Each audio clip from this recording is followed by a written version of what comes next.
মাদারীপুর সদর উপজেলার কেন্দুয়া ইউনিয়নের নয়াকান্দি গাজীরচর গ্রামের নয়ন ব্যাপারী নিজ মামা একই এলাকার দালাল উজ্জ্বল সর্দারের প্রলোভনে পড়ে ইতালি যাওয়ার সিদ্ধান্ত নেন।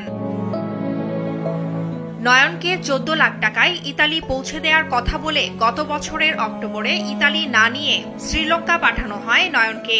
কিছুদিন পর লিবিয়ার ব্যানগাজিতে নিয়ে মাফিয়া চক্রের বন্দিশালায় রেখে চালানো হয় অমানসিক নির্যাতন। পরিবারকে ভিডিও কলে নির্যাতনের দৃশ্য দেখিয়ে দালাল চক্র প্রথমে 23 লাখ টাকা মুক্তিপণ দাবি করে। সন্তানকে বাঁচাতে জমি বিক্রি ও ঋণ করে দাবি পূরণ করে পরিবার। এরপরও দফায় দফায় নির্যাতন চালিয়ে আরও 13 লাখ টাকা দাবি করে তারা। কয়েক মাস পর আবার 15 লাখ এবং এর কয়েক মাস না যেতেই আবার 6 লাখ টাকা দাবি করলে অস্বীকৃতি জানায় পরিবার। এরপর থেকে আর ছেলের সাথে যোগাযোগ করতে পারেনি তারা। গত বুধবার লিবিয়া থেকে খবর আসে নয়নকে হত্যা করা হয়েছে। পরে লিবিয়া সরকার ও সেখানে বসবাসরত ওমর ফারুকের সহযোগিতায় ছেলের মরদেহ দেশে আনতে সক্ষম হয় পরিবার। সোমবার মরদেহ বাড়ি পৌঁছালে শুরু হয় মাতব।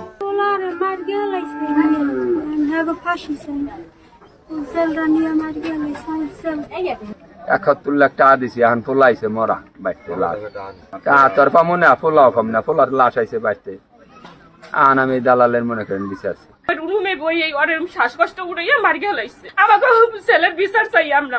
এরই মধ্যে বিভিন্ন গোয়েন্দা সংস্থার তথ্যমতে দালালদের তালিকা করা হয়েছে বলে জানান উপজেলা নির্বাহী কর্মকর্তা। দালালদের একটা তালিকা করা হয়েছে, যেটা প্রকাশিত হয়েছে এবং এই তালিকাভুক্ত যারা দালাল রয়েছে তাদের বিরুদ্ধে কঠোর অবস্থানে থাকার জন্য আমাদের পুলিশ বিভাগকে নির্দেশনাও দেওয়া হয়েছে এবং সেই অনুযায়ী ওনারা প্রতিনিয়ত কাজও করে যাচ্ছেন।